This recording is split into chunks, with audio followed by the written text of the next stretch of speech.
welcome to the show. Thank you, Kevin. Honor to be here. How you doing today? I'm doing well, doing good. I'm looking forward to the SEU lunch in about an hour. I'm very hungry. It is one of my favorite things as spiritual life director is lunch, because the food is delicious and the company. I get to meet with all the SEU students. We have so much fun during lunch. So tell me this. We're actually filming this on campus. We're in the university offices right now. And so dining hall is going to be in just a little bit. So your favorite meal at dining hall, what's your favorite meal? What's your favorite meal that we serve? I love when anything taco Mexican related. Yeah, gotcha. Absolutely. Yeah. And the tres leche, however you pronounce it. Oh my gosh. I first ate some of that on a missions trip like 20 years ago in Nicaragua. And I'm like, this is the best thing ever. And Ben, our food services guy, he does such an amazing job with it. Like I can't eat just one piece. It's got to be two. Oh yeah. There's nothing that I don't like at the SU lunch. And what's your go-to Pepsi beverage? It is Diet Pepsi. Diet Pepsi. Yep. All right. Yeah, Diet Pepsi wins over Diet Coke in my book. So. Awesome. Well, that's good since Pepsi is the official drink of SEU Carolina. I knew you'd appreciate that plug. Now, so Randy, you and I, our listeners don't know this, but you and I have known each other, 20? Over 20 years, yeah. You're getting ready to turn 40, right? Yes. I turned 40 this August. Yeah. Crazy story. Yeah, I was at camp. I directed the district kids camps for a number of years, and you showed up with a group of kids, and you had this crazy looking cowboy hat on, and you had a guitar, and around the gazebo every morning you were playing and singing during devotions. And I'm like, oh, he must be the kids pastor there at Faith there in Greenville.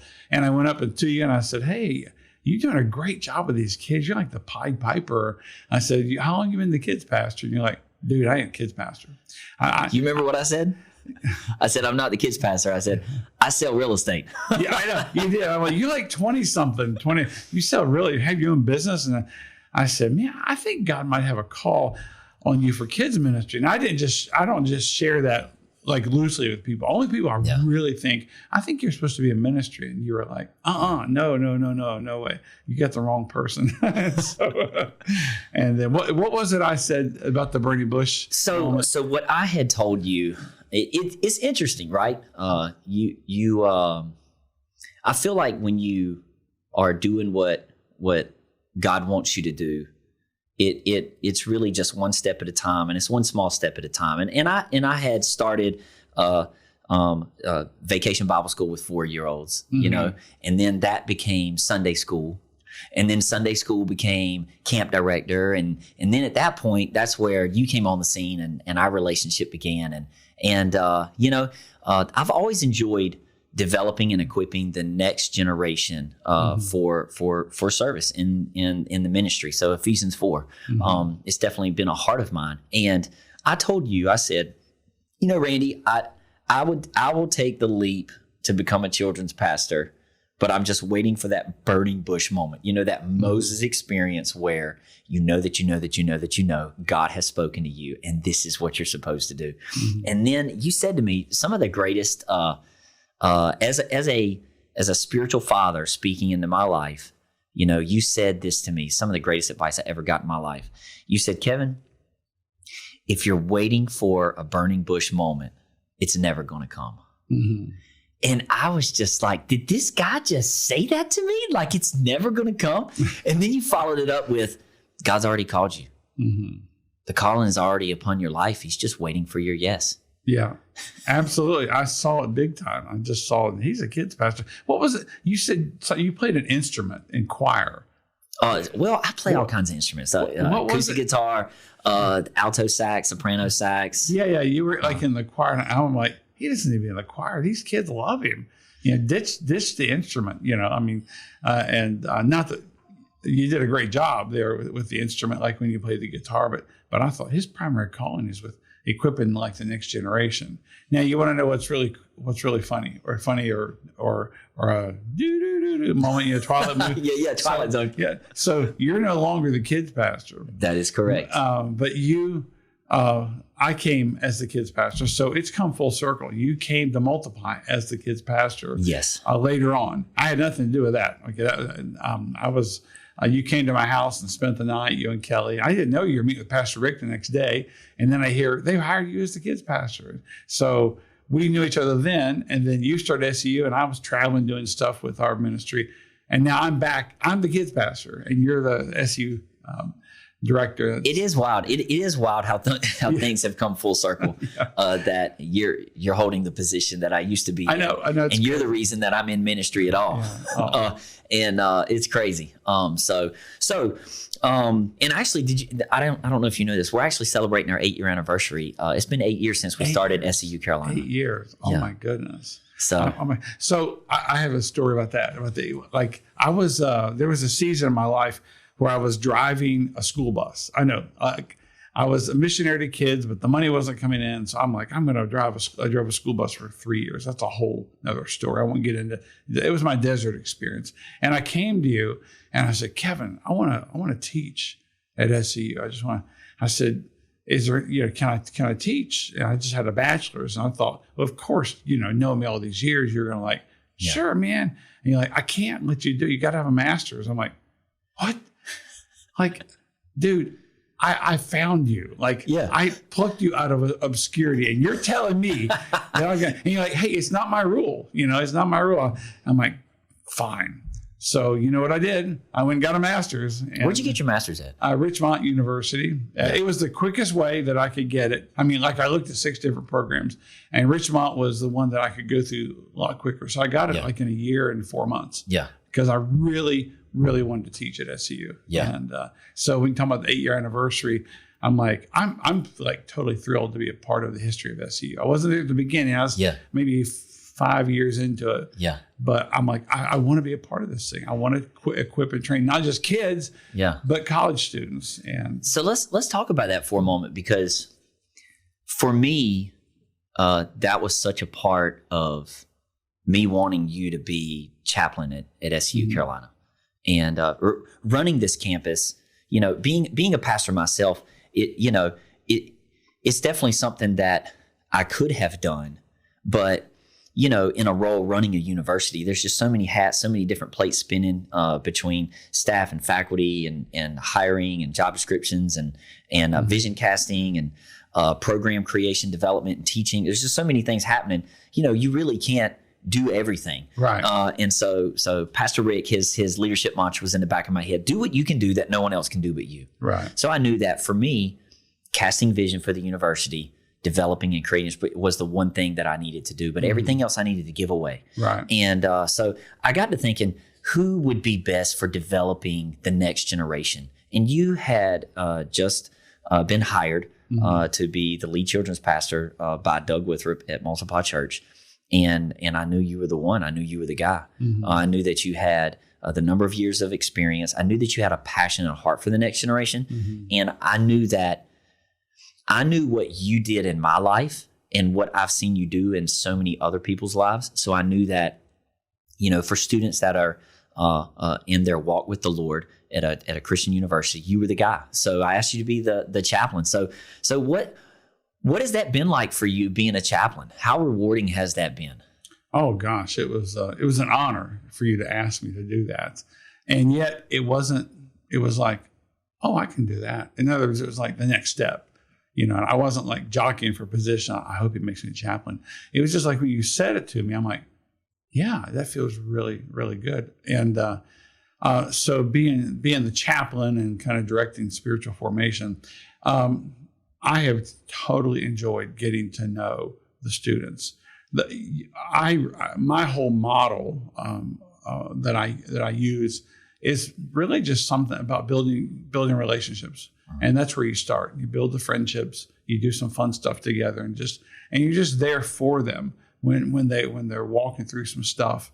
And I have really enjoyed being there, talking to them one-on-one in a group. And I just love mentoring and training those group of students. They are just awesome and really amazing students. I just totally enjoy pouring into their lives and just I tell lots of stories. I've been in ministry over 46 years full time. I have lots of stories. And if you ask them, I've got a story for every situation they've walked through. So I guess I'm like the parable guy. I just have a story for everything because I've walked through so much stuff and seen so many good things happen in my life and some not so good things and all the stuff in between. So I always tell a story and then I kind of bring it to hit home too. Speaking of relationship, there's two things that you do that I think are really cool as your role as chaplain. Number one, you come to lunch every day. Yeah. And it's not something that's required or expected. You do it because you love spending time with the students. And I feel like No, I do it because it's free. Okay, that's free. I mean, it's a great meal. Whatever. No, I know you, Randy. It's good food. It's good food, and you've got great incentive. But for me, it's so biblical, right? Sitting around a table with fellow believers and breaking bread. Oh yeah, and sharing with one another, and I feel like that's really where relationships start, is around a table. Right. And I love that. I love that about what you do. The second thing that you do that I think is really cool that I'd love for you to talk about is your mentoring of the students. You every semester you take time out with each of the students, and you just have one-on-one time with them, just for them to ask questions, to talk. And what's that mentorship like? That one-on-one time like for you? Well, and you are right in saying, it is free, yes. And I do enjoy the food, but I enjoy the students more than the food, if you can believe that. Yeah. And I know that time's really important because that's when we're laughing, we're joking, but we're building relationships. Acts 2:42 through 47 talks about how they broke bread together and prayed together. Yeah. And those are when the walls come down. Yeah. Those are when someone says, hey, can I talk to you? And so, let me go. Anytime I meet with one of the students, I always get Starbucks for them. So that may be the only reason they want to meet. So I was okay, let me get some Starbucks. What's the craziest Starbucks order a student has given you to order? Are they simple? Like, I'll just have a vanilla latte. No, they're give me the most craziest order that someone. I don't remember because I have to write it down, and when I get to Starbucks, I have to show her the text. I said he wants this or she wants this, and I'm like, I don't know. There's so many. This and that and everything. Are they getting grandes or are they getting fancies? No, grandes. That's all my budget can handle. That's your line. That's it. Grande, whatever. Got you. The man has limits, people. The man has limits. So, and then they'll just text me or call to, hey, I've got something going on. And then I'm also trying to be intentional to try to meet with like a student here and there, so that during the semester they've each had at least one time or more if they need it. But I'm always trying to reach out. And I'll just say, I had in Starbucks and okay, what's going on in your life? What's God doing? Where are you with life? And they really do open up, and I'm able to share some things and pray with them. And I really like one of the gifts the Lord's given me is to move in the prophetic. And I really try to see what God is saying to them. And when I'm praying, to be intentional about my prayer, not just, Lord, thank you for this person. May the Holy Spirit continue to use them. Amen. But, well, God, what are you saying to that person that can change, that can make a change in their life at that moment? I want that God moment for them when I'm with them. Let's do a deep dive there for a moment. Just for our listeners, maybe someone's hearing this, they haven't heard this before about operating in the gift of the prophetic. But for you, what is that like with a person? Take me to Randy, the pastor, who's working with someone. What's it like when God gives you a download? Is it an image? Is it a word? Is it audible? Is there a feeling? What occurs in that moment when you're meeting with people? And how do you know it's a God moment? How do you know you're getting a download from the Lord? How do you know the gift of the Spirit is operating in that moment? What's that like? Well, like in our chapel service just a few days ago, we're having some worship. Well, I always do some worship before we get into what I'm going to be talking about. And during worship, the Lord said, there are people that need to make some decisions. They need to hear from the Lord. And I said, who needs that? You just need to hear from the Lord. And two students stepped forward, and it was instant. It's like, I knew exactly what to say. The Lord said, say this and this. But then a lot of times I'll get a picture in my mind, and I'll paint a picture. I see like, you're walking on the beach and things are really calm right now, at the beach. And I'm just kind of making something up here. It says I'm not. Yeah, I understand. I'm not this is speaking prophetically for you. Although if you want me to, I can. I mean, is it in Hawaii? Because if it is, I receive it right now. Yeah, you're on a raft and you're floating nowhere. You're never coming back. Lost. It's a story that Kevin told me. And no, but it's just something like, okay, then the wind begins to pick up and there's like a lot of turbulence going on and the Lord is saying, I will be with you. I'll walk with you. I'm going to take you through this. And I'll just name a few things that maybe I think they're going through. And it's usually right on, but I'm not this spiritual guru. Yeah. It's not like, you have your palm read or go to Pastor Randy and bring him Starbucks and he's going to, read your palm. Put a coin in. Yeah. It's more of, You remember that movie Big? Yeah. The machine is there and he puts it in. And, I'm not makes like a wish. It's not like a booth with me in there, or a statue of me in there. Yeah. But because I really do care and I love these students. Yeah. I'll get emotional here in a minute. I just truly love them and I want the best for them where they are. And I just want God to just infuse them with the presence of God so they can carry out the mission that God has for them. And they're at a place in life where they're making decisions. The 20s are a time of, look, if you don't make good decisions now, your course is set for the next 20 years. Yeah. And so I'm more like, let me pray with you. Let me help you get on track. Because I got on track in my 20s. Yeah. I knew what God had said to me. And it has totally impacted my life. And for 46 years, what I've done, I have loved. I didn't love the bus driving thing, but that's another story. But except for those 3 years, but yet God taught me a lot during that. I want them to have the experience that I've had in ministry, that I knew what God called me to, and I went for it. And I listened to him. I listened to his heart, and everything that I've done at this point, I look back, and it's totally what God had for me. And I want them to experience that. I think that role that you have as a chaplain, as director of spiritual formation at SEU Carolina is so pivotal because we are a Christ-centered institution where we provide people with a Christ-centered biblical worldview, and that's infused in their educational experience. But at SEU, what we say is that who you are is more important than what you do. Absolutely. And that as they come here, we want them to discover their divine design, their purpose, their calling, what it is that God is desiring to birth in them and to do through them. Because our Father in heaven really wants to will and act through us and to fulfill his good purpose. That's all Scripture. Right. And your role is so pivotal in that. And I couldn't think of anybody better with 40-something years of experience in the ministry and hearing the voice of God and discerning what the Lord is saying, to speak into the life of this generation. I feel like this generation,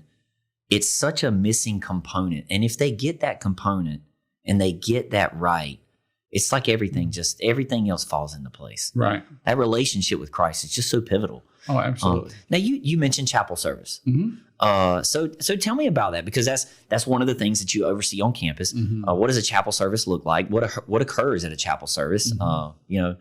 I think it happens once a week. On Tuesday mornings, we meet for about an hour and we start with some worship. We have some real gifted worship leaders, and they lead us in just some time of worship, 10, 15 minutes of that. Yeah. And then what we've been doing recently, there's a book by a guy named Bruce Wilkinson called The Dream Giver. Okay. And it's a story about a guy, it's an allegory, a story about a guy named Ordinary who's living in the land of familiar. He leaves. I know the town is called Familiar. Every night he comes home and he sits in a chair and watches the box. And so he wakes up one morning and there's a feather, like a white feather on his windowsill. Okay. And that feather is the Lord. And the feather represents his big dream. Okay. But he's got to leave Familiar, break out of his comfort zone, deal with border bullies, go through the desert, experience sanctuary, and he eventually gets to his big dream. So it's an incredible allegory. Yeah. And so we've been just reading that. The first part of the book is the whole allegory story, and then the second part is how to fulfill your big dream. And so I really like taking students through those kind of books, because we stop, we'll read a little bit, read a couple of paragraphs, and I'll stop. I need to share a few things here, because I've walked in the pursuit of big dream. That is totally my story. I'm from West Virginia. I don't know every story you've heard about West Virginia. Yeah, I was fixing to basically ask. True. Is everything we've heard about West Virginia true? 100%. Yeah, that song Elvis wrote in the 60s called Kissing Cousins. Yeah. I have no comment on that one. But. So your wife Diane is your cousin? No, she's not. No, she's in she's in New Orleans. I can't tell you, but there may have been a time or two. No, there's a lot more truth to that song. But basically, I don't want to paint the whole state in a negative light. I can tell you that in my family, and the way I was raised, I have wonderful parents, but they had no clue, no direction on what to do with life. I broke out of the mold. I broke out of the town of familiar. I was just an ordinary person. I broke out. I met a guy here. He was my youth pastor, Noel Cookman, in the 70s. Here at this church? Yeah. Wow. That's why I'm still a part of this thing. A full circle. Yeah, I know. He was what I am to a lot of students today. He took me under his wing. He discipled me.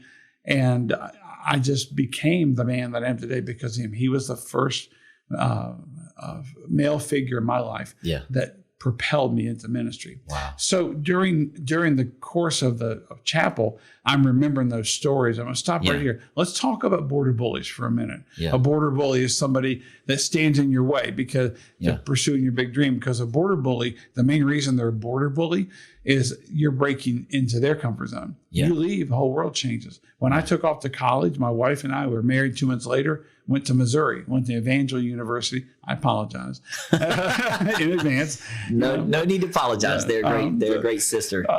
So anyway, but my dad told me, he said, I can't believe you're going to do that. It's the stupidest thing you could do. You're already ripe for ministry and you're never going to get any money from me. I wasn't asking for money. I was asking for your blessing, but I'm 23. I think I can go without it, And so that he was a border bully. And so I bring that experience into the book to say, who are the border bullies in your life? Let's pray about that. Who's keeping you from your big dream? And they'll just begin to talk and begin to share. Wow, so it's a group setting, at this point, just a group setting where they just share. This is my border bully. Why is it your border bully? So it's kind of we're sharing, and then we begin to pray for each other. And so all of a sudden, it's an hour is gone. And then there was one Tuesday that I couldn't be there, and I asked one of our students who led it. How'd it go? He said, man, it was great. We were there for like 2 hours. I said, 2 hours without me? What did you do? Well, he said, they just got into a big discussion about God's plan and God's design, divine design for them. So I really do. We really do have some amazing students. They are the cream of the cream. Cream of the cream? Cream of the crop. Something like that. It's country boy stuff here, people. Yeah, I'm sorry. Cream of the crop. Cream of the cream. Top chef. That's right. So I really do love them, and they really have a lot to bring to the table. Now, in addition to chapel and one-on-one mentorship, there's two for me in our university experience within an academic year. There are two pivotal moments that I feel are spiritual formation experiences. One occurs during Welcome Week, and traditionally during Welcome Week, we'll take and we'll go to Fort Caswell on Oak Island, and we'll have an overnight stay. Get the students off campus, let them go, swim in the beach, play volleyball, see the sights, ride a ferry, like just have a good time. Go shopping at some beach store, waste their money on some junk, and just eat food, eat together. But one of the things that we do is we have a service, and for me, that service serves as the kickstart of the year. It kind of put things into focus, and it says, okay, this is why you're here. This is the main thing. Right. What was that like for you? What is that experience like for you at the beach retreat? As the chaplain and director of spiritual formation, tell me about that moment. How important is it? What was it like for you? Any moments from this past year that come to memory? Yeah. I mean, of course, there are some people that have been at this before, and so I already knew them. But it was really cool getting to meet the new students and just sitting down and talking to them and finding out like what church they're from, what brought them to SEU, just beginning to build that friendship, that relationship. It's the beginning of the journey. And so I loved it. And I led a service and a couple prayer times. And it's their opportunity to get to know kind of my style and how I'm taking the spiritual formation, what direction I'm taking it in.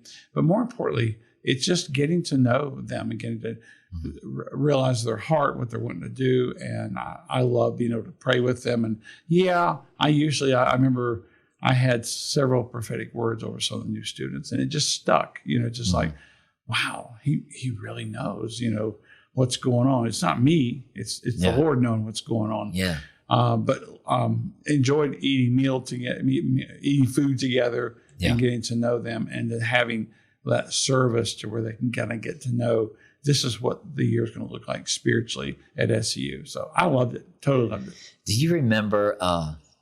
So we did communion this past year at the beach retreat, and do you remember we sent you to Walmart? We sent you somewhere. I don't know if it's a Family Dollar or what. Yeah. And we were like, here's a card. This is what we need. And you're like, do you need anything else? I was like, yeah. We need some stuff for communion. And you brought back stuff for the elements. And you couldn't find everything that we needed. And one of the things was the communion cups. All you can find is these big cups. Yeah. You brought back these big cups for communion. Dude, you remember that? Dude, I hate shopping. You sent the worst person in the world. And I'm walking around there like, I hate this. Church culture is interesting, right? Because where do they get the little miniature cups? Where do you even find these little minis? Probably if order from Amazon, but we needed them in 2 hours. It's like Amazon's not going to deliver in 2 hours, especially down at Fort Caswell. So I said, I'll go get them, because everybody else had stuff going on. Yeah. And I didn't want to, but and it was 7.2 miles away or whatever. Yeah. I'll go and get them. But I couldn't find, you have any little cups, little toddler cups? Well, no, we have these other cups that you can buy and keep them forever. I won't have forever communion. Shot glasses, probably. Yeah. Toddler shot glasses. Yeah. So there's another experience that for me is pivotal in the student's journey. And it's for me is probably the pinnacle for a student's academic year. And that's SEU Conference. Mm-hmm. Tell me about SEU Conference. It's loud. It's so loud. It's loud. But it's good. It's a good kind of loud. I didn't have to leave the room or use earplugs or anything, but it's loud. But the worship and the speakers are simply amazing, second to none. It's like this is we're putting our best foot forward. You've got several thousand students there from the campus, they're the main campus, and then all these extension sites. It's really cool. I didn't realize this, but when they were saying, okay, those of you here at an extension site, let me hear you. And it's like half the people. Yeah. So it's not just Maine. No. Then they said, let me hear Maine. And it was like almost the same, the enthusiasm. So it told me. It's a big footprint. Yeah, I know. And so I'm like, wow.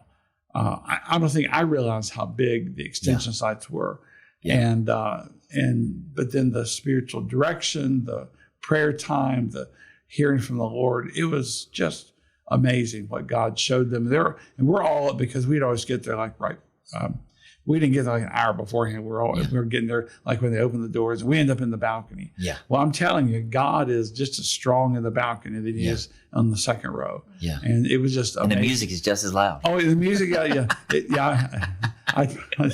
I'd probably have my hair blown off what's left of it on the front row. But so you and me both, Randy. Now look, I need to tell you about this whole thing. I know you like Wawa, but we cannot keep eating every single meal at Wawa. Okay? Randy, how could you not like stopping at the Wawa after service and getting a meatball sub, a bag of Doritos, and a supersized Coke? I will say you did. Did I just say Coke on the broadcast? I think I did. I'm bleep that out. Okay. I will say that you did better this year than last year. Last year, breakfast, lunch, so everything was at Wawa because we don't cook. At the conference, we live life on the road. Yeah, so this time we did stop at Starbucks every morning. Yes, we did that. Except for that day where we were going to Disney, and Riley was like, "We are not stopping at Starbucks." Oh, yeah. He was like, and Riley, super good spirit, good student, soft spoken, and he's like, and he asked, but it was a question with an answer. He's like, "Are we stopping at Starbucks?"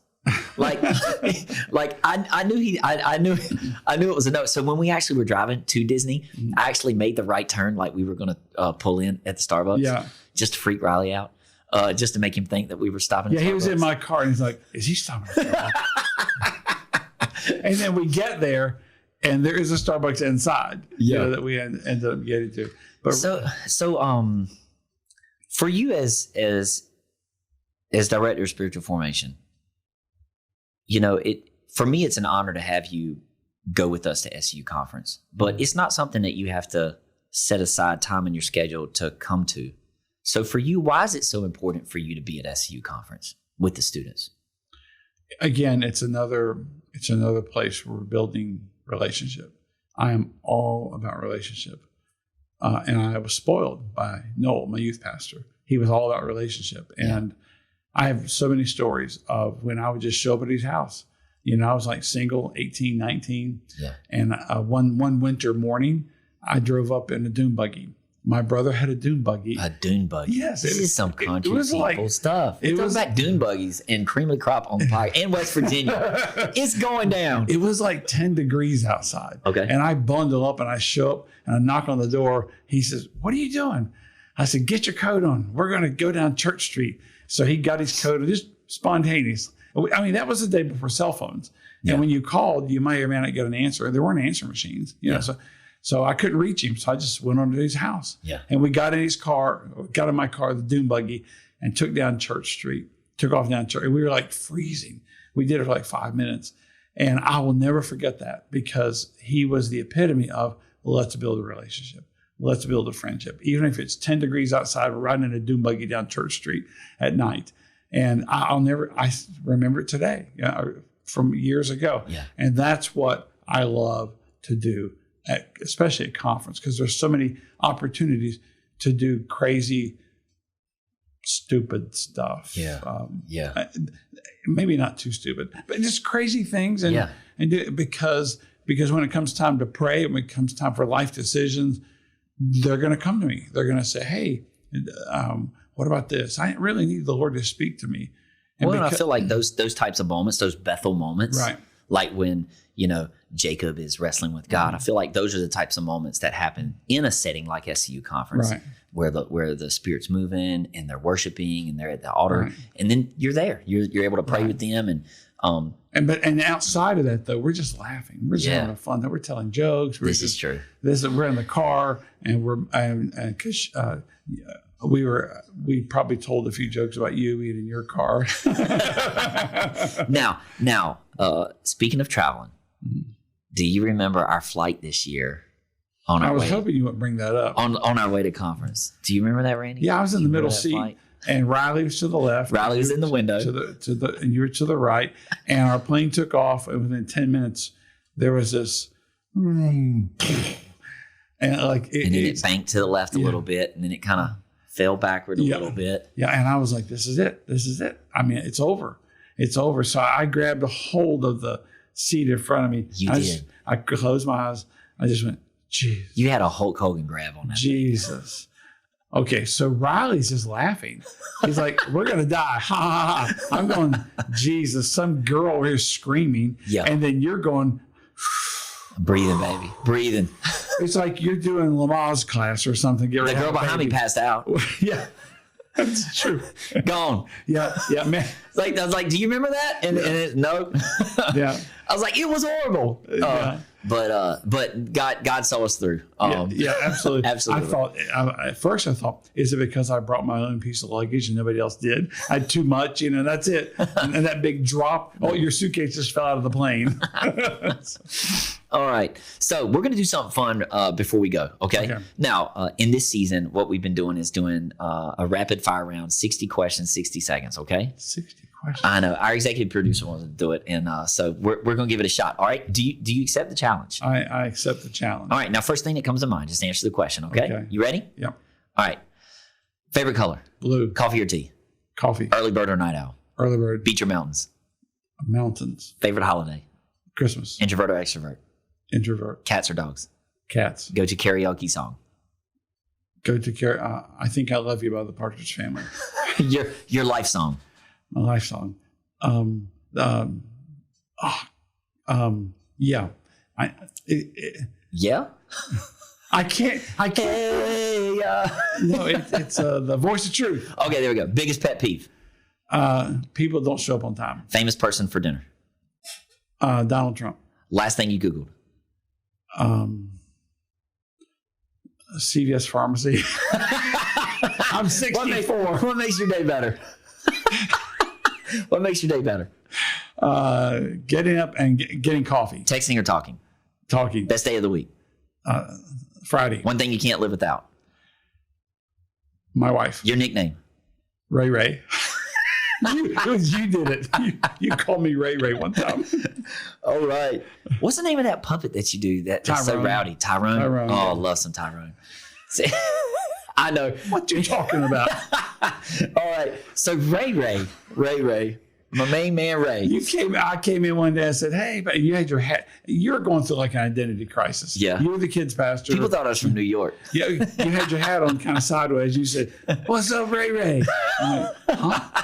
So I was like, "What is wrong with him?" And then the other thing, you were like, "What was that word you would say all the time?" You were like, Was it dope?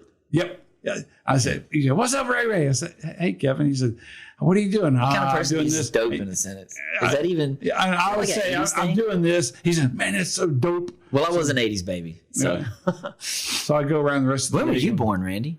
What? When was I born? Yeah. 1960. 1960. I'm going to be our church. When was our church founded? 1958. 1958. Wow. Yeah. Look at that. I'm going to be 65 in 3 months. I think I'll be the world's oldest kids pastor on Medicare. Well, this is what I love. Okay.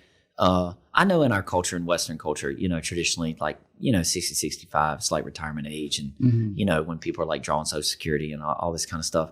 And, but biblically, you look at someone like Moses.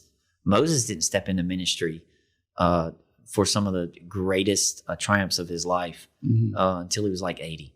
So sky's the limit, Randy. Absolutely. I'm not slowing down. As long as the Lord gives me good health and I can take care of. As long as we get good flights to conference. Good flights to conference. So we're not I'm not grabbing Jesus. Well, Randy, thanks so much for coming on the show today.